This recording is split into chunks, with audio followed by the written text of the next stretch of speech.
ఇందిరమ్మ ఇండ్లకి ఇచ్చే డిజైన్ల మీద లేటెస్ట్ అప్డేట్ ఇచ్చారండి మన సీఎం రేవంత్ రెడ్డి.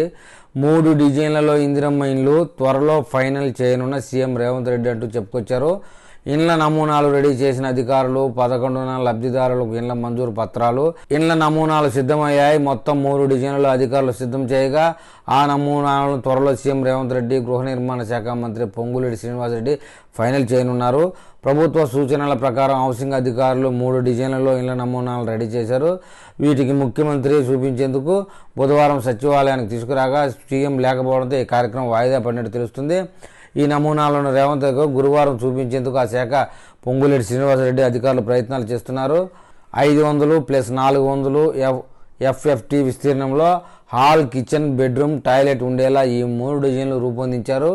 ఈ నెల 11న భద్రాచలం నియోజకవర్గంలో బోర్లపాడు పబ్లిక్ మీటింగ్లో ఇందిరమ్మ ఇండ్ల స్కీమును ముఖ్యమంత్రి ప్రారంభించాలని అనుకుంటున్నారు. అదే సమయంలో పలువురు లబ్ధిదారులకు సీఎం చేతుల మీదుగా ఇంటి మంజూరు పత్రాలు కూడా అందజేయనున్నారని హౌసింగ్ అధికారులు తెలిపారండి. ఈ పత్రాలు సైతం అధికారులు 2 డిజైన్లలో రెడీ చేశారు. సోమవారం స్కీమ్ లాంచింగ్ చేస్తుండటంతో గురువారం లేదా శుక్రవారం ఫైనల్ కానున్నట్టు తెలుస్తుంది.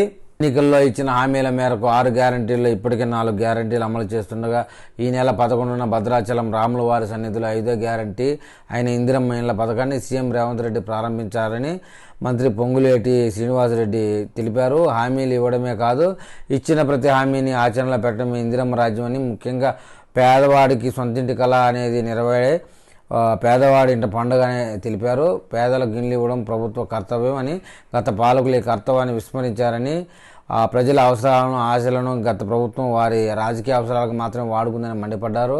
ఇందిరమ్మ ఇండ్ల పథకాన్ని రాష్ట్ర హౌసింగ్ కార్పొరేషన్, జిల్లా కలెక్టర్, మున్సిపల్ కమిషనర్లు పర్యవేక్షిస్తారని తెలిపారు. తొలి విడతలో సొంత స్థలం కలిగిన వారికి ఇందిరమ్మ ఇండ్ల నిర్మాణానికి 5 లక్షల రూపాయలు మంజూరు చేస్తున్నామని వివరించారు. 400 చదరపు అడుగులు తక్కువ కాకుండా ఇళ్లను నిర్మించాలని, హాలు, బెడ్రూమ్తో పాటు వంటగది, బాత్రూమ్ తప్పనిసరిగా ఉండాలని సూచించారు. మహిళల పేరుపైన ఇళ్లను మంజూరు చేస్తామని, ప్రజాపాలనలో వచ్చిన దరఖాస్తులను పరిశీలించి ఆహార భద్రతా కార్డు ఆధారంగా లబ్ధిదారులు ఎంపిక చేస్తామని చెప్పారు. ఇందిరమ్మ ఇండ్ల నిర్మాణానికి సంబంధించి మార్గదర్శకాలను వెంటనే విడుదల చేయాలని అధికారులకు సూచించారు. పేదవారి సొంతింటి కళ ముఖ్యమంత్రి రేవంత్ రెడ్డి నాయకత్వంలోని కాంగ్రెస్ ప్రభుత్వంలో నెరవేరుతుందని చెప్పారండి. ఈ వీడియో మీద ఇందిరమ్మ ఇండ్లు ఆశించి ఫలితం పొందేవారు ఏమని కామెంట్ చేస్తారో చూద్దాం.